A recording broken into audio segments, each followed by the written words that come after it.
Bell बजाओ और समा की खबर से बाखबर हो जाओ। तो इससे क्या होगा? खबरें हो या रीएनेक्टमेंट या हो सुबह सवेरे के टोटके, समा की खबर चाहिए तो बेल बजाइए।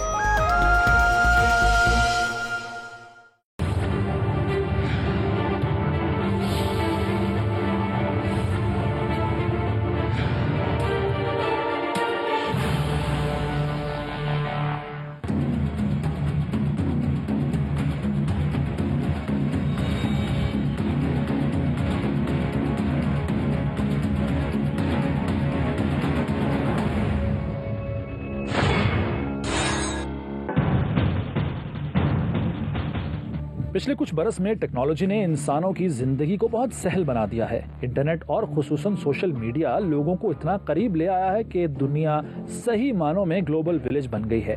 घर बैठे दुनिया के किसी भी हिस्से में मौजूद शख्स से बात करना अब इंतहाई आसान हो गया है, बल्कि ख्यालात के तबादले के लिए ट्विटर और फेसबुक जैसे प्लेटफॉर्म दस्तयाब हैं।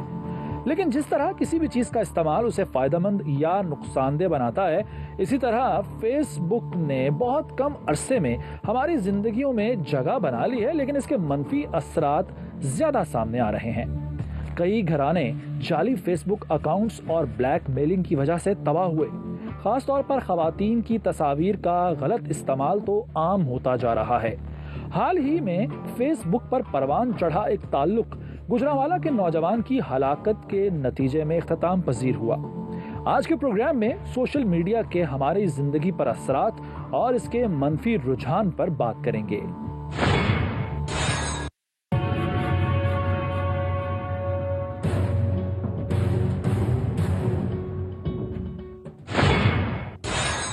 मैं इस वक्त मौजूद हूँ गुजरांवाला के करीबी इलाके हाफिजाबाद रोड है और क्रिश्चियन कॉलोनी है, जहाँ शरून मकतूल नौजवान उसके घर में मैं आया हूँ और घर वालों से बात करूंगा, जानेंगे कि किस तरह फेसबुक वजह बनी एक नौजवान के कत्ल की।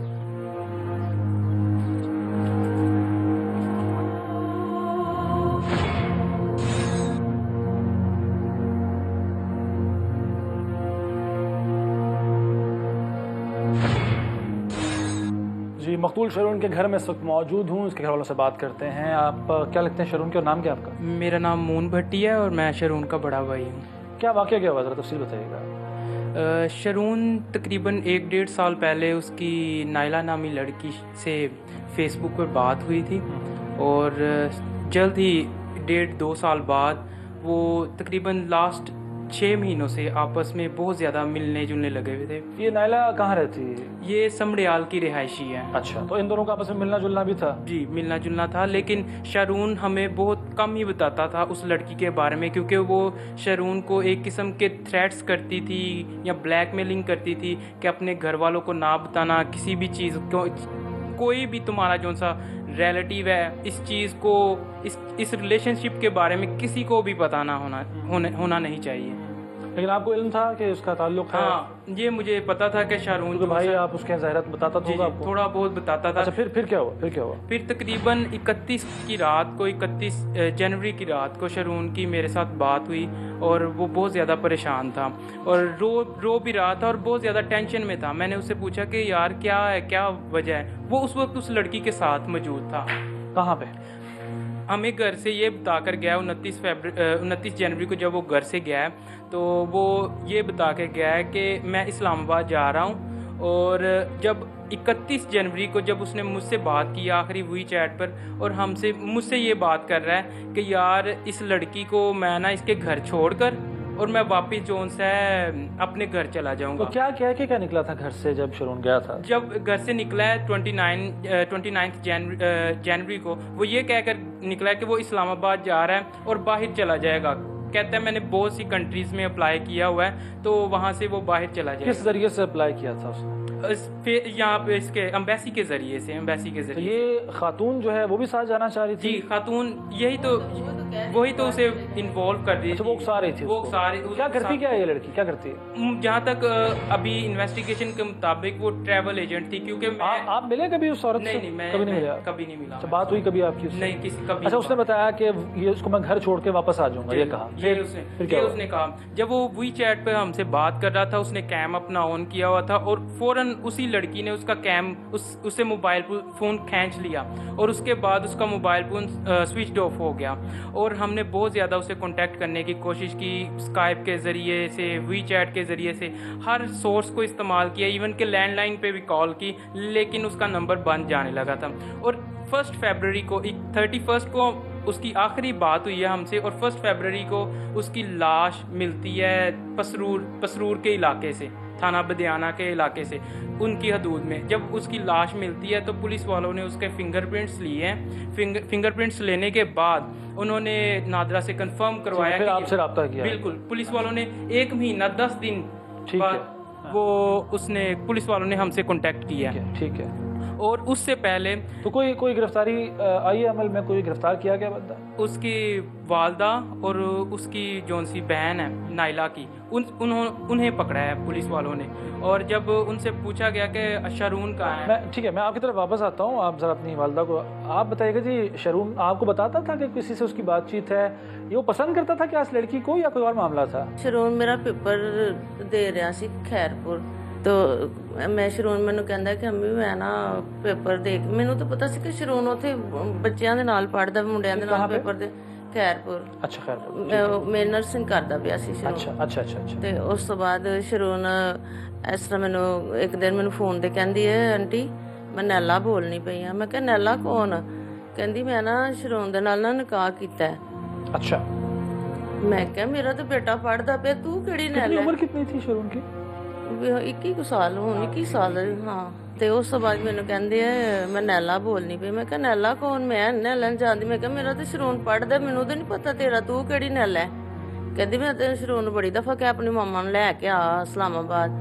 ਮੈਂ ਕਿਹਾ ਮੈਂ ਨਹੀਂ ਇਸਲਾਮਾਬਾਦ ਜਾਂਦੀ, ਮੈਨੂੰ ਪਤਾ ਤੂੰ ਕੌਣ? ਮੈਨੂੰ ਤਾਂ ਪਤਾ ਮੇਰਾ ਸ਼ਰੂਨ ਪੜਦਾ ਪਿਆ। कितने पैसे थे उस वक्त जब वो गया? तो ਅਕਸਰ ਹੀ ਉਹਦੇ ਪੈਸੇ ਅਕਾਊਂਟ 'ਚ ਮੈਂ ਕਰਵਾਉਂਦੀ ਰਹਿੰਦੀ ਸੀ ਜਮਾ, ਕਿਉਂਕਿ ਇਹਨੂੰ ਜ਼ਰੂਰਤ ਪੈਂਦੀ ਰਹਿੰਦੀ ਸੀ ਪੇਪਰ ਜਮਾ ਕਰਵਾਉਣ ਵਾਸਤੇ, ਉੱਥੇ ਫੀਸਾਂ ਜਮਾ ਕਰਵਾਉਣੀਆਂ ਜਾਂ ਉੱਥੇ ਸਾਰੇ। नहीं, अगर वो कह रहा था कि मैंने बाहर जाना है, तो बाहर जाने के लिए कोई रकम का बंदोबस्त भी किया था उसने? कोई पैसे थे उसके ਉਹ पास? ਲੜਕੀ ਵੀ ਕਹਿੰਦੀ ਸੀ ਜਾਣਾ ਸ਼ਰੂਨ ਕੇ ਪਾਸੇ, ਉਹਨਾਂ ਦੇ ਭਾਈ ਵੀ ਕੋਈ ਅਕਸਰ ਹੀ ਉਹਦੇ ਅੱਬੂ ਵੀ ਡਿਊਟੀ ਕਰਦੇ ਪਏ, ਵੀ ਉਹਦੇ ਅਕਾਊਂਟ 'ਚ ਹੀ ਪੈਸੇ ਹੁੰਦੇ ਸਨ, ਸ਼ਰੂਨ ਦੇ ਅਕਾਊਂਟ ਦੇ ਵਿੱਚ। उसके पास कैश इन हैंड उस वक्त नहीं था, कैश अच्छा, इन cash in hand हैंड नहीं था उसके नहीं, पास। कैश इन हैंड नहीं था उसके अकाउंट। मैं उसे ये पैसे भेजता था और वो फ़ौरन अपने अकाउंट में ट्रांसफ़र कर लेता था, क्योंकि वो क्रेडिट कार्ड के ज़रिए, ATM के ज़रिए पैसे यूज़ करता था।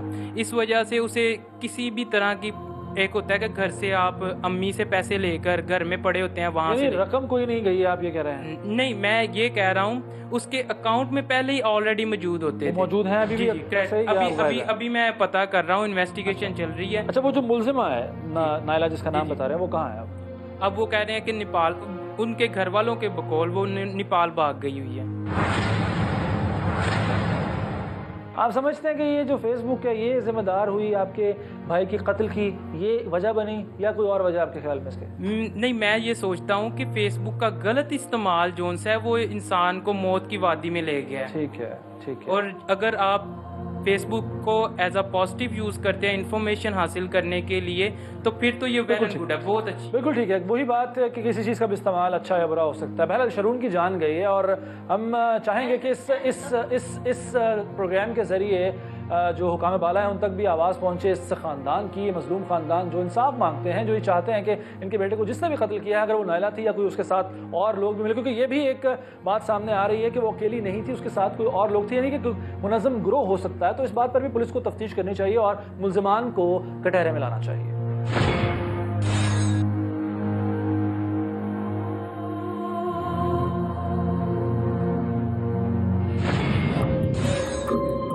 शरून कत्ल वाक़े को जिसने रिपोर्ट किया वो है हमारे नुमाइंदे ज़ुबैर भट्टी। इनसे जानते हैं कि इनके पास क्या मालूमात पहुंची, क्या तफसील सामने और पुलिस ने अब तक क्या किया है। ज़ुबैर, वाक़े की ज़रा तफसील बताइएगा कि किस तरह ये चीज़ पता चली कि एक लड़का कत्ल हुआ है और यहाँ से ताल्लुक़ रखता था और फेसबुक की वजह से उसका कत्ल हुआ?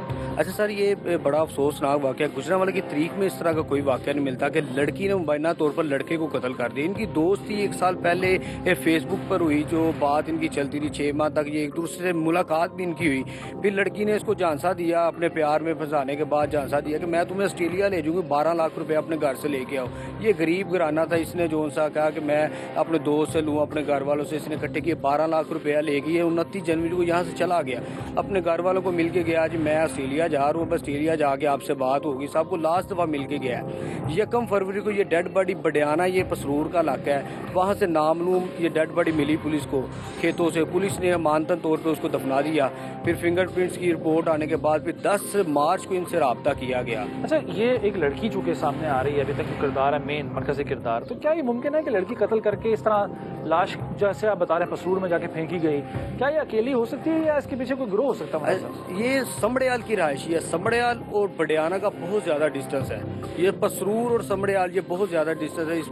इसके पीछे पूरा एक ग्रोह है जिसके साथ ये लड़की ने 12 लाख रुपया, लड़की अकेली नहीं रख सकती, लड़की ने 12 लाख। पुलिस ने अभी तक क्या किया, तफ्तीश क्या की है? पुलिस ने तफ्तीश यही की है कि पुलिस ने, वो खुद तो नेपाल भाग गई है कोल पुलिस के, पुलिस ने मुकदमा भी दर्ज किया। जब हमने रिपोर्ट चलाई 2-3 दिन हम इसको चलाते रहे, पुलिस ने मुकदमा दर्ज किया। इसके वालिद को, इसकी वालदा, इसकी भाई और इसकी बहन को जो एक गिरफ्तार किया है, तफ्तीश जारी है। और इसके बाद जो पुलिस से अब हमारी बात हुई, उनका यही कह रहे हैं इंटरपोल के जरिए इनकी मदद मांग रहे हैं। तो पहले क्या पुलिस ने तस्दीक किया कि वाकई वो फरार हुई है नहीं, क्योंकि पासपोर्ट और सारी इन्फॉर्मेशन के तस्दीक तो अब आसानी से हो सकती है, क्योंकि जो शरोन का पासपोर्ट था, उसके जो कपड़े वगैरह थे वो उसके घर से मिले हैं। अच्छा, साथ लेके नहीं गया? साथ ले, वो कपड़े उसके घर से मिले, जिसके बाद पुलिस ने उसका भी पासपोर्ट का नंबर वगैरह ट्रेस कर रही है। पुलिस ने जो इब्तिदाई रिपोर्ट है उसमें पुलिस ने कहा वो नेपाल फरार। पुलिस ने इब्तिदाई तौर पर यही कहा है कि नेपाल वो फरार हो गई है, लेकिन ये एक डंग डपाव काम भी हो सकता है, पॉलिसी भी हो सकती है, क्योंकि अगर नेपाल भाग गई तो बड़ा मुश्किल होता है किसी भी मुल्जिम का बाहर से यहाँ वापस लेकर आना, चाहे इंटरपोल को ही इन्वॉल्व क्यों ना किया जाए। बहरहाल देखते हैं कि शरोन के घर वालों को इंसाफ मिलता है या नहीं।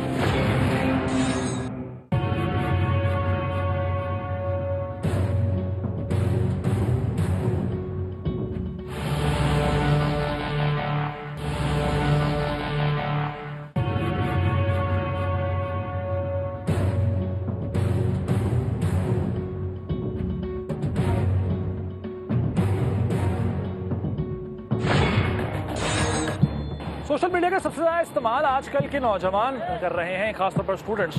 तो स्टूडेंट से ही हम जानने की कोशिश करेंगे कि सोशल मीडिया को वो फ़ायदेमंद जानते हैं या समझते हैं कि इसके नुकसानात ज़्यादा हैं, और स्टूडेंट से बेहतर कौन बता सकता है। बात सुने भाई, आप पढ़ते हैं? हाँ जी। सोशल मीडिया इस्तेमाल करते हैं, ट्विटर या फेसबुक वगैरह? नहीं, फेसबुक नहीं करता। ट्विटर इस्तेमाल करते हैं? नहीं, कुछ भी नहीं करते। मोबाइल रखा नहीं हुआ। मोबाइल रखा हुआ? खुद ने रखा हुआ, घर वालों ने नहीं दिया? घर वालों ने रखा। घर वालों ने दिया? क्या वजह उसकी? बस वो कह रहे पहले पढ़ लो। कितनी उम्र है आपकी? मेरी 18 है। वैसे अच्छी चीज़ है या नहीं सोशल मीडिया? सही चीज़ है। सही चीज़ है। हाँ जी। सवाल होना चाहिए इसका। हाँ जी। आप पढ़ते हो? जी पढ़ते हैं। मोबाइल यूज करते हो? जी। तो उस पे फेसबुक, ट्विटर वगैरह इस्तेमाल करते हो? कैसी चीज़ है ये? अच्छी चीज़। फायदे क्या है इसके? लोगों को कितने अकाउंट कितने बनाए हुए ये बताओ? काफ़ी बनाए। काफी बनाए हुए हैं। क्यों काफी? क्यों एक क्यों नहीं? बस अच्छा लगा इसलिए। अच्छा लगता है। सारे अकाउंट्स लड़कों के नाम से बनाए हुए हैं या कोई? लड़कों के नाम से। पक्की बात है ना? जी, अल्लाह का शुक्र। अपनी पढ़ाई पर ज्यादा ध्यान देते हो? पढ़ाई पे, क्योंकि इसकी वजह से अगर पढ़ाई मुतासिर होती है ना तो ये अच्छी चीज नहीं है। जी ऐसे ही है। ऐसे ही है। ऐसे ही आप पढ़ते हैं जी। सोशल मीडिया इस्तेमाल करते हैं? जी करते क्या हैं। करते हैं? फेसबुक चला रहे फेसबुक हैं चलाते जी। हैं। फेसबुक पे क्या करते हैं आप ज्यादा से ज्यादा सीरियस अपनी तस्वीरें अपलोड करते हैं? जी अपनी सब आंखों की तस्वीरें अपलोड करते हैं? जी। अच्छा, आपको फॉलो करने वालों में ज्यादा मर्द हजरात हैं या खवातीन होती हैं? क्या कौन सी मिक्स होते हैं, सब तरह से लड़कियां नहीं होती, लड़के ही होते हैं जिन्होंने अपनी लड़के होते तस्वीरें लगाई होती हैं। तो ये अच्छी चीज है सोशल मीडिया या बुरी चीज है? ना अच्छी चीज है ना बुरी चीज है। तो इसके नुकसानात जी हैं, क्या हैं। नुकसान है? इसको देखने से मकसद के कोई घर बार बर्बाद होते हैं लड़कियों के लड़कों के, जो कि नई चीज अच्छी चीज है, मकसद को इस्तेमाल नहीं करना वक्त भी ज़ाया होता है चाहिए। इससे। वक्त भी ज़ाया है, वो और वक्त हम अपनी स्टडी पे देना सीखने चाहिए। की क्या चीज है इसमें? कोई भी नहीं है वैसे ही कोई भी बात- सीखने की नहीं, चीज सीखने की चीज कोई भी नहीं मोबाइल रखा हुआ है, आपने इस्तेमाल करते हो? है। रखा हुआ है। चले, आप करते हैं जी फेसबुक वगैरह यूज? फेसबुक, लेकिन ये मेरे हिसाब से बिल्कुल वेस्ट ऑफ टाइम है, क्योंकि स्टूडेंट्स के लिए बहुत बैड इम्पैक्ट है। बच्चे ज़ायद से ज़ायद फेसबुक यूज़ करते हैं, वो देखते हैं ये नहीं कि मेरी आउटसाइड पे बुक पड़ी है और इधर मोबाइल पे मैसेज आया, उन्होंने पहले चैट की। फिर इसके जो हमारे लिए फ़ायदे हैं, जैसे कि न्यूज़ है, हम किसी न्यूज़ चैनल के साथ अटैच है, लाइक करते हैं। फिर जो सोशल मीडिया पर लोग खबरें दे देते हैं बगैर तस्दीक के, तस्वीरें दे देते हैं जो कि सब अक्सर जो है वो फेक होती हैं, तो ये गलत नहीं है रुझान? ये गलत है। और ठीक है, और लोगों से भी बात कर लेते हैं और जान लेते हैं। एक साहब है, इनसे कोशिश करेंगे कि बात करेंगे। अस्सलाम वालेकुम जी। आपके मैं देख रहा हूँ स्मार्टफोन है जी, एंड्रॉयड फ़ोन है, इस्तेमाल करते हैं फेसबुक, ट्विटर वगैरह आप करते हैं? कैसी चीज़ है ये? मतलब नुकसानदेह है, फ़ायदेमंद है? इसके फ़ायदे हैं या नहीं? फायदे हैं। फ़ायदे हैं, क्या फ़ायदे हैं इसके? जो चीज़ नहीं मिलती वो फेसबुक पे मिल जाती है, नेट पे ढूंढ के मिल जाती है। तो इसमें अक्सर ये भी शिकायत आती है कि लोग फेक अकाउंट, जाली अकाउंट बनाते हैं किसी और की तस्वीरें इस्तेमाल करके, किसी और का नाम इस्तेमाल करके। ऐसा भी होता है? आपको कोई ऐसा कोई तजुर्बा हुआ है, किसी ने आपको इस तरह से ऐड किया हो? ऐसा नहीं हुआ, नहीं कभी नहीं हुआ। और जो इसमें लड़के और लड़कियां जो हैं वो अलग मकासद के लिए इस्तेमाल करते हैं। अभी एक ताज़ा वाकया कत्ल भी हुआ है गुजरांवाला समड़ियाल के इलाके में, लड़की ने फेसबुक के जरिए दोस्ती की, आपको पता होगा, शायद आपने पढ़ा हो इसके बारे में। तो ये गलत रुझान नहीं है क्या? ये है तो गलत है। आपके बच्चे हैं, शादी हुई है? हाँ जी, 5 बच्चे। बच्चे कितने बड़े हैं आपके? तकरीबन सारे जवान हैं। सारे जवान है। वो इस्तेमाल करते हैं फेसबुक और ट्विटर? नहीं करते। क्यों? उनको वो क्यों नहीं करते हैं? आप इजाजत दे देते हैं? नहीं, अभी उनके पास मोबाइल नहीं है। बच्चा अभी पेपर है अंदर, उसको लेने आया मैं, अभी पढ़ रहा है। अच्छा, पढ़ने हैं, पढ़ता है। चले, अच्छी बात है। तालीम पहली तरजीह है जी इनकी। ये कह रहे हैं कि पहले बच्चे ज़रा बड़े हो जाएं, उसके बाद अगर इस्तेमाल कर भी लेते हैं सोशल मीडिया को, फेसबुक ट्विटर वगैरह को, तो कुछ हर्ज नहीं है। कुछ बच्चों से हमने बात की है, इसमें आपने देखा कि काफ़ी कम उम्र के बच्चे भी थे, काफ़ी कम उम्र के नौजवान भी थे, और इनका मिला जुला मुझे इस वक्त जो रिस्पॉन्स है वो देखने में आया है। कुछ लोग कहते हैं कि अच्छी चीज़ भी है और कुछ कहते हैं कि वेस्टेज ऑफ टाइम है। अक्सर वो घर वालों ने मोबाइल्स नहीं दिए हुए हैं, उनका ये कहना है कि पहले अपनी पढ़ाई पर ध्यान दो, उसके बाद मोबाइल इस्तेमाल करना, सोशल मीडिया इस्तेमाल करना, इसमें कोई हर्ज नहीं है। बहरहाल ये अच्छी नसीहत और अच्छी तरबियत है कि पहले पढ़ाई, उसके बाद कोई और काम।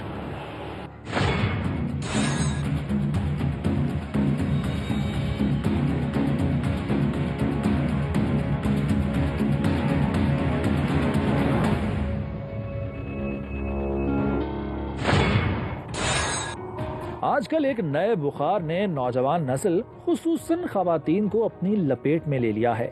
ये बुखार सेल्फी फीवर कहलाता है। तालिबात पर इसके असरात और सोशल मीडिया के इस्तेमाल के बारे में अब बात करते हैं खवातीन के तालीमी इदारे में डिपार्टमेंट बराए मैसकॉम की चेयरपर्सन डॉक्टर अंजुम ज़िया से। डॉक्टर साहब, बहुत शुक्रिया, आपने वक्त दिया। ये बताइए, सोशल मीडिया का आजकल इस्तेमाल बहुत बढ़ गया, ख़ास तौर पर जो हमारी यंग जनरेशन है, इसमें बहुत ज़्यादा रुझान पाया जाता है। फेसबुक हो या ट्विटर हो या यूट्यूब वगैरह इस्तेमाल उसका, ये आपके ख्याल में पॉजिटिव है, नेगेटिव है? इसके रुझानात बताइएगा। मेरे ख्याल में कोई भी टेक्नोलॉजी अच्छी या बुरी नहीं होती, उसका यूज़ अच्छा या बुरा होता है। अब अगर सोशल मीडिया की आप बात करते हो, या जैसे आपने बात की फेसबुक है, ट्विटर है, यूट्यूब है, अब इन सब को अगर आप देखें तो अगर इसको प्रॉपरली पॉजिटिवली यूज़ करोगे तो आपको पॉजिटिव रिज़ल्ट मिलेगा, नेगेटिवली करोगे तो नेगेटिव रिज़ल्ट आएगा। अब हमारी यूथ जो है, मेरे ख्याल में उनको एकदम से इतनी ज़्यादा इस तरह से इंटरेक्शन, जो कि लोग फ़िज़िकली आप इंटरेक्ट नहीं कर रहे होते, लेकिन आप बहुत दूर बैठे लोगों के साथ भी रब्ता कर सकते हो, तो आप बाहर के लोगों की तरफ ज़्यादा जाना शुरू हो गए हैं, जो कि हमारी वैल्यूज़ के मेरे ख्याल में अगेंस्ट है। तो बहुत सारे बच्चे जो हैं इसको मिसयूज़ भी कर रहे हैं। नो डाउट इसका एडवांटेजेस भी हैं कि आपको बहुत सारी इन्फॉर्मेशन जो है घर बैठे मिल जाती है, और जैसे आप फ़ोन पे भी आपको सारी फैसिलिटीज़ अब हैं, नेट अवेलेबल है, तो उसकी वजह से आप किसी भी वक्त किसी भी तरीके से इन्फॉर्मेशन ग्रैब कर ले सकते हैं। आज की नस्ल में बेराह रवि की आप एक वजह ये देखती हैं सोशल मीडिया, इसकी वजह है? It can be one of the reason, क्योंकि आपका ज़्यादा ध्यान उस तरफ जाता है, आप अपनी वैल्यूज़ को छोड़ के दूसरी चीज़ों की तरफ ध्यान ज़्यादा ले जाते हो। और जो चीज़ हमारे, जैसे मैं कहती हूँ कि इसमें शायद सोशल मीडिया से ज़्यादा पेरेंट्स और हमारे टीचर्स में भी उनका भी थोड़ा सा कसूर है कि उन्होंने भी थोड़ा सा इनको फ्री हैंड दे दिया है। मुझे याद है कि हमारे पेरेंट्स ने कभी, जब तक वो खुद सेटिस्फाई नहीं होते थे कोई किसी तरह की टेक्नोलॉजी को इस्तेमाल करने पे, उसकी अच्छा बुरा बताने के बाद अलाउ करते थे। ठीक है मैम, ये बताइएगा, अब आप एक बड़ा डिपार्टमेंट को हेड कर रही हैं, यहाँ पर एजुकेशन किस हद तक मुतासर हुई है? क्योंकि यहाँ पर सिर्फ फीमेल स्टूडेंट्स होती हैं, उनका रिजल्ट्स अगर हम मजमूई तौर पर देखें किस हद तक मुतासर हुआ है, ख़ास तौर पर ये फेसबुक हो या ट्विटर हो या बाकी जो दीगर सोशल मीडिया के सोर्सेज हैं उनकी वजह से? देखें, जैसे मैंने कहा ना कि अगर आप प्रॉपर्ली यूज़ करते हो तो रिज़ल्ट अच्छा भी हो सकता है। पहले बच्चों को लाइब्रेरीज़ में जाना पड़ता था, नोट्स बनाते थे, अपनी पूरी एफ़र्ट आफ्टर क्लासेस लाइब्रेरी में टाइम गुजरता था, कंबाइंड स्टडीज़ के लिए भी जाते थे और इकट्ठे नोट्स बनते थे, हर वक्त नोट्स चल रहा होता था। अब ये चीज़ नहीं है। इसमें मुझे और भी ऐड करना चाहूँगा, आजकल एक और बड़ा ट्रेंड चल पड़ा है, चाहे वो मेल हों या फीमेल्स हों, सेल्फी फीवर जिसे कहा जाए, और ख़वातीन भी ख़ास तौर पर वो हर वक्त ये ऐसे हाथ रहता है और पिक्चर अपलोड करनी है, दिखाना है लोगों को। ये किस हद, इससे मैं ये पूछना चाहूँगा कि जो प्राइवेसी होती है ख़ास तौर पर और जो इक़दार है हमारी, वो कितनी मुतासर होती है? बिल्कुल होती है। देखें, आपकी कोई चीज़, आप कैसे बैठे हो, किस एक्शन में आप ले रहे हो, अब क्या खा रहे हो, किसी को इससे क्या कर सकता है? गलत इस्तेमाल भी होता है इसका, हो सकता है। मतलब जो देखिए, मिसयूज तो किसी चीज़ को भी किया जा सकता है ना। अब अगर हर वक्त आप इसी में रहेंगे कि मैंने सेल्फी बना के भेजनी है, अपने स्टेटस अपडेट जो है वो उसको करना है, तो आपका ध्यान फिर पढ़ाई है इसकी तरफ नहीं है। फिर अब ये करिए कि आप, और मैंने यहाँ देखा है कि बहुत सारे जो हैं हमारे स्टूडेंट्स लेवल पे एक बात कहूँगी कि अब बच्चे जो हैं इस उसमें से हर वक्त जिसको होता है ना शॉर्टकट्स ढूंढना शुरू हो गए कि कैसे वो बहुत ज़्यादा अर्न कर लें, या उनके पास इतना हो कि उनके पास हर चीज़ जो है वो बेहतरीन से बेहतरीन होती चली जाए। जब एक लड़की या एक लड़का बैठा स्टेटस अपडेट कर रहा है, जी sitting in PC in this restaurant, अब जो उसका फ्रेंड है उसने तो फ्रस्ट्रेट होना ही है ना। अब उसको नहीं पता कि वो किसके साथ बैठा है और क्यों बैठा है और कैसे बैठा है। फिर उसके लिए बेरारवी जो है वो मेरे ख्याल में आती ही है कि आप चीज़ों को फिर उस तरह लेके चलना शुरू हो जाते हो कि हमारे पास सब कुछ इस्तेमाल किया बिल्कुल करते हैं। बहुत शुक्रिया डॉक्टर अंजुम साहिबा की गुफ्तगू आपने सुनी है। स्टेटस अपलोड करते हुए इस बात का ख्याल रखना चाहिए कि आपका और दूसरों का स्टेटस उससे मुतासर ना हो। मैं सिर्फ इस जुमले में ही सारी गुफ्तगू को सुनूंगा। सोशल मीडिया के जरिए इस्लाम की तबलीग व तालीम का काम भी लिया जा रहा है, लेकिन चंद शरपसंद अनासिर इसका मनफी इस्तेमाल करके लोगों के जज्बात से खेलने की कोशिश करते हैं। सोशल मीडिया की हैसियत और किसी की जाती जिंदगी में अमल दखल पर हमारे मजहब में क्या पहलू निकलता है, इस पर बात करेंगे मजहबी स्कॉलर डॉक्टर रागिब नईमी से। बहुत शुक्रिया डॉक्टर साहब ने वक्त दिया। सर ये बताइएगा, मेरा सवाल जैसे कि मैंने अभी कहा कि सोशल मीडिया किस हद तक किरदार अदा कर रहा है मुआशरे के सुधार में या बिगाड़ में? देखिए, सुधार तो हमें कमी नज़र आ रहा है, लेकिन मुआशरे का बिगाड़ बहुत तेज़ी से बढ़ता चला जा रहा है। वालिद और वालिदा अपनी तरबियत के बुनियादी उसूलों को भूलते चले जा रहे हैं। वो वक्त जब वालिदैन को अपने बच्चों के लिए फ्री करना चाहिए और वो उनकी तरफ तवज्जो दें और रात के टाइम पे उन्हें बैठकर उनका कथारसिस करें, ऐसी कैफियत तो सूरत हाल में उनके हाथ में मोबाइल होता है और वो मोबाइल पर अपना फेसबुक अकाउंट चेक कर रहे हैं, या वो मोबाइल पे अपना व्हाट्सएप देख रहे हैं, या कोई अपनी साइट को चेक कर रहा है। यानी वो वक्त जो कि उनकी प्राइवेसी का वक्त है, जो उनकी तरबियत का वक्त है, जो आपस में एक दूसरे की कथारसिस का वक्त है, वो अब तेज़ी से बढ़ता हुआ इंटरनेट और इंटरनेट के दीगर लवाज़म फेसबुक, ट्विटर और बाकी तमाम चीज़ें वो लेता हुआ चला जा रहा है, जिसके नतीजे में मुआशरे पर जो ग्रिप होती है वालिदैन की अपने बच्चों की तरबियत के अतबार से और फैमिली को जोड़ने के अतबार से, वो अब हमें ख़त्म होती हुई नज़र आ रही है। अच्छा, ये बताएगा कि वैसे तो ये एक जुर्म है, क्राइम है कि किसी का अकाउंट बनाना, किसी के नाम से किसी की तस्वीर इस्तेमाल करना।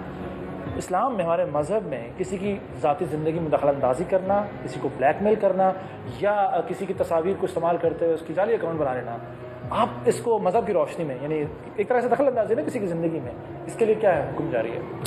देखिए, किसी की इजाज़त के बगैर उसके नाम को आप इस्तेमाल नहीं कर सकते। फेसबुक के ऊपर एक आदमी के कई अकाउंट बने हुए हैं और बसा औकात उनमें से वो आदमी क्लेम कर रहा है कि मेरा कोई भी अकाउंट नहीं है।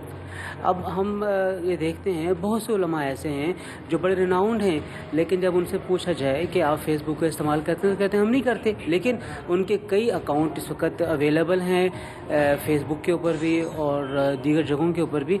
इसका मतलब ये है कि वो सारे के सारे जाली अकाउंट हैं और वो गलत तरीके से, अलबत्ता कुछ उसमें से ऐसे होंगे जो कि सही चीज़ों को मंजर आम पे ला रहे होंगे, लेकिन इसी तरह था कि कोई मुस्बत इसका पहलू भी है। मुस्बत पहलू है, लेकिन मुस्बत पहलू कम है, नेगेटिव पहलू हमें ज़्यादा नज़र आ रहा है। बहुत सी चीज़ें ऐसी हैं जो वक्त के साथ साथ इंसान को सीखनी चाहिए। अगर वो सीखेगा नहीं तो वो बहुत पीछे रह जाएगा। बिलाशुबा कंप्यूटर की ईजाद और कंप्यूटर के ज़रिए होने वाले काम बहुत तेज़ रफ्तारी से हो जाते हैं और वालिदैन सिर्फ यही ख्याल करें कि हमारे बच्चा कंप्यूटर पे बैठा हुआ है, अच्छा ही काम कर रहा होगा, तो ये उनकी खाम ख्याली है। आखिरी सवाल, आजकल पाबंदी पे बड़ी बात हो रही है फेसबुक की, आप इसके हक़ में पाबंदी लगनी चाहिए या नहीं? नहीं, पाबंदी नहीं लगनी चाहिए, बल्कि इसको मुस्बत करना चाहिए, इसको बेहतर करें और आप कानून को बनाएं, कानून पे अमल दरामद करें और जो कोई गिल्टी हो उसको साथ आप अच्छा सलूक करें, जो सलूक होना चाहिए उसके साथ।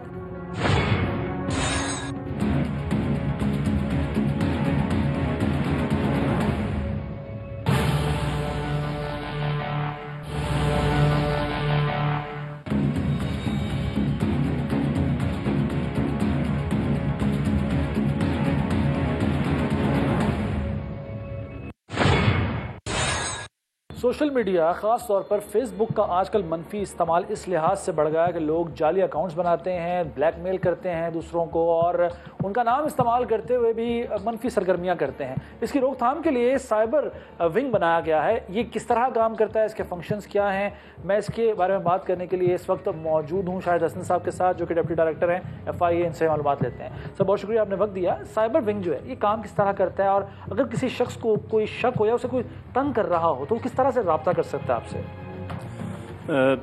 बिस्मिल्लाहिर्रहमानिर्रहीम। जो FIA में जो cyber crime circle national response centre for cyber crime के नाम से वजूद में लाया गया 2007 में, और इसको हम मुख्तसरन national response centre for cyber crime को हम NR3C कहते हैं। ये बात इसलिए कहनी लोगों तक पहुंचानी ज़रूरी है क्योंकि हमारी जो वेबसाइट है और जिसमें हेल्पलाइन मौजूद है वो NR3C के नाम से है। If you Google NR3C then you will find out the website of the and all the addresses and helpline numbers। तो ये national response centre for cyber crime 2007 में बना, और उसके बाद इसमें 5 पुलिस स्टेशन इनिशियली बनाए गए थे, जो कि उस वक्त की ज़रूरियात के तहत एक प्रोजेक्ट के तौर पर ये लॉन्च किया गया था। सोशल मीडिया का जब ये बूम आया, ये आया है 2010 के बाद, तो 2010 के बाद सोशल मीडिया के जो क्राइम हैं वो ओवरटेक कर गए कन्वेंशनल साइबर क्राइम्स को। आसान अल्फाज में उन नाजरीन के लिए जो इन मसाइल से गुजर रहे हैं, ख़ास तौर पर ख़वातीन जिनके यहाँ ना सिर्फ जाली अकाउंट्स बनाए जाते हैं या उनको ब्लैकमेल किया जाता है, गलत तरीके से तंग किया जाता है, मैं चाहूँगा कि उनके लिए, एक आम आदमी के लिए, जो घर की खातून है, घरेलू खातून है, उसके लिए बताएगा अगर ऐसी किसी सूरत हाल से उनको सामना होता है, निपटना पड़ता है, तो वो किस तरह आपसे रब्ता कर सकते हैं? जो इस तरह के लोग हैं उनके लिए, क्योंकि मैंने आपको बताया कि cyber crime is related to the internet and digital devices, तो इसका मतलब है कि वो इंटरनेट सर्फर होते हैं, इंटरनेट यूज़र होते हैं। तो उसके लिए सबसे बेहतर हल है कि गूगल करें NR3C.gov.pk, और उसमें हमारे तमाम एड्रेसेस मौजूद हैं, तमाम थानों के एड्रेसेस मौजूद हैं, उसमें कंप्लेंट करने का प्रोसीजर मौजूद है। ठीक है, आखिरी सवाल आपसे मुख्तसरन बता दीजिएगा, रेशो क्या आपके पास शिकायत की और उनको हल करने की, यानी इन मसाइल को हल करने की, और जो मुजरिमान हैं उनको पकड़ने की रेशो क्या है?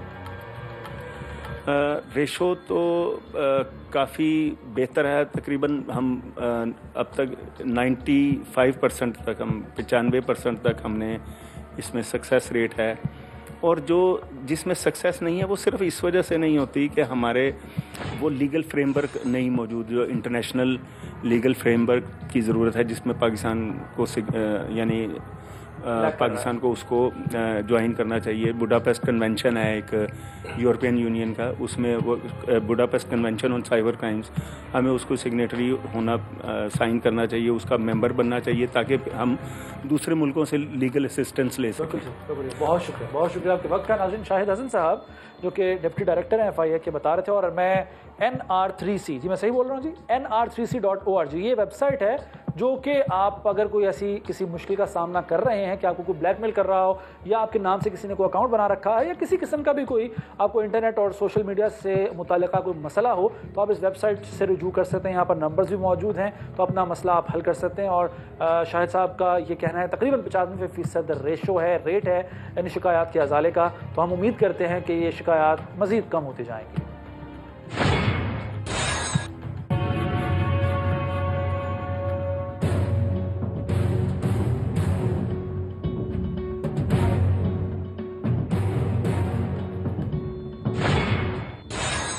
सोशल मीडिया के हमारी नफ्सियात पर क्या असरात होते हैं, और आजकल की ख़ास तौर पर नौजवान नस्ल इसके नतीजे में किस हद तक मुतासर हुई है, मैं बात करने के लिए मौजूद हूँ हमारे नफ्सियात जनाब डॉक्टर एहसानुल्लाह चिश्ती साहब के साथ। और शुक्रिया डॉक्टर साहब, आपने वक्त दिया। सर, ये बताइएगा कि सोशल मीडिया और ख़ास तौर पर फेसबुक 2004 में आगाज़ हुआ, उसके बाद पाकिस्तान में आते आते कुछ अरसा ज़रूर लगा, लेकिन अब हम देखते हैं एक ही घर में अगर 6 अफराद हैं तो 6 के 6 फेसबुक पे अकाउंट बनाए उन्होंने, वो हर वक्त एक गर्दन झुकी होती है, मोबाइल पर इस्तेमाल करते हैं। ये हो क्या रहा है हमारे माशरे में? ये दिन ब दिन तेज़ी से जो फैलते ये वाले रुझानात हैं, इनसे आप देखें तो घरों में तन्हाई का बहुत इजाफा हो गया है। अगरचे हर चीज़ के मनफी और मस्बत दोनों होते हैं असरात, लेकिन इस चीज़ में अगर आप तनासुब ना रखें, तदाल ना रखें, तो मनफी असरात हमें ज़्यादा देखने को मिल रहे हैं। जिसमें क्या है, एक तो तन्हाई है कि बंदा बंदे से दूर हो गया है। हमें एक दूसरे का स्टेटस मिलने पे नहीं पता चलता, फेसबुक के थ्रू पता चलता है। और बहुत से ऐसे फिर अवामल होते हैं, नेगेटिव न्यूज़ होती हैं जो लोग बिला सोचे इसको डाल देते हैं फेसबुक पे, और वो दूसरों के तबीयत पे बड़े मनफी असर पड़ते हैं। बहुत से ऐसे वाक़यात हैं, ऐसे बड़े घराने तबाह हुए हैं इस फेसबुक ट्विटर की वजह से। आई एम द विटनेस, मेरे पास बहुत अच्छा। से पेशेंट आए हैं इसकी वजह से। मैं चाहूँगा कोई एक वाक़या अगर आप बता दें और ये बताएगा कि किस तरह से आप पैगाम क्या देना चाहेंगे ऐसे नौजवानों को? यही थी कि मतलब बगैर सोचे समझे वो सिलसिले शुरू हुए, चैट शुरू हो गई फेसबुक से, फिर वो जो है ना आप तस्वीरें शेयर करते रहे, स्टेटस शेयर करते रहे, और इन्वॉल्वमेंट आपको पता है ये तो बड़ी फिसलन वाली एक सरजमीन है। ये जो मोहब्बत और ये जो इन्फेचुएशन है, बेसिकली तो मोहब्बत नहीं है, ये तो कच्चे जहनों वाली बात है। मोहब्बत तो एक बहुत तरफा चीज। तो डॉक्टर साहब आखिर में यही मतलब जिम्मेदारी सबसे ज्यादा जो है माँ बाप पे है, ब्लैकमेलिंग पे एंड हुए हैं। ये भी बहुत से जो है बाद में वो एक दूसरे के पास जो उनका डेटा था तस्वीर का तबादला होता है, उसमें फंस गए। जी हाँ। और मतलब कोई भी अच्छे एंड पे मेरे नहीं नॉलेज में आया अभी। मैं यही चाहूँगा कि आप आखिर में ज़रा यही बता दीजिएगा जिम्मेदारी किस पर आयद होती है। क्या माँ बाप को चेक रखना चाहिए, या आप समझते हैं कि बहैसियत माँ यानी रियासत एक माँ का किरदार अदा करती है, रियासत को रोल अपना प्ले करना चाहिए, ऐसे कवानीन सख्त करने चाहिए? नहीं, देखें ना, हम तो खुशकिस्मत हैं, दो माएँ होती हैं, घर में भी माँ है, रियासत भी माँ है, दोनों का किरदार बड़ा अहम है। अगर माँ भी नज़र रखेगी घर में तभी रियासत कुछ कर पाएगी ना। इम्प्लीमेंटेशन ऑफ लॉ जो रियासत ने करना है वो तो बड़े मजमूई लेवल का है। इनफरादी लेवल पे दोस्तों का भी फ़र्ज़ है, आपके टीचर्स का भी फ़र्ज़ है। प्लस ये जब तक आप उनको एजुकेट नहीं करेंगे वो मिसयूज़ करेंगे। एक बंदे को गाड़ी चलानी नहीं आपने सिखाई तो वो मारे गई ना। बिल्कुल सही। तो आपने फेसबुक पे अकाउंट तो बच्चे का देख लिया, लेकिन उसके आपने उसको एजुकेट नहीं किया कि बेटा ये इसके जो है ना प्री रिक्विजिट हैं, अच्छे अकाउंट को मेंटेन करना तुम्हारी एक सोशल रिस्पॉन्सिबिलिटी है। तो अगर हम ये सिखा देंगे, दोस्त भी उसमें शामिल हैं, टीचर्स भी शामिल हैं, और बच्चे खुद भी समझें और अपनी जिम्मेदारी को निभाएं, तो ये मिसहैप्स नहीं होंगे। बहुत शुक्रिया, बड़ा अच्छा पैगाम दिया डॉक्टर साहब ने भी। और वाकई जो सोशल मीडिया एक गाड़ी की तरह है, जब तक आप अपनी औलाद को सही तरह से ट्रेन नहीं करेंगे कि उसको किस तरह से ड्राइव करना है, तो फिर एक्सीडेंट ही होंगे। और वो एक्सीडेंट हमारे घरानों में, हमारे ख़ानदानों में दरार की शक्ल में, हादसात की शक्ल में रुनमा होते हैं। तो इन एक्सीडेंट्स से बचाने के लिए ख़ास तौर पर जो घर के सरबराहान हैं यानी माँ और बाप, उनको अपना किरदार अदा करना है।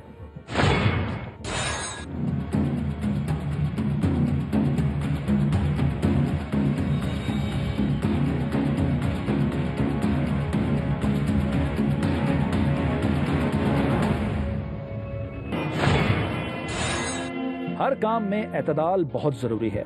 सोशल मीडिया एक ऐसा प्लेटफॉर्म है जहां आप अपने ख्यालात का इजहार कर सकते हैं, दुनिया भर में होने वाले वाक़यात के बारे में मालूमात हासिल कर सकते हैं, नित नए दोस्त बना सकते हैं।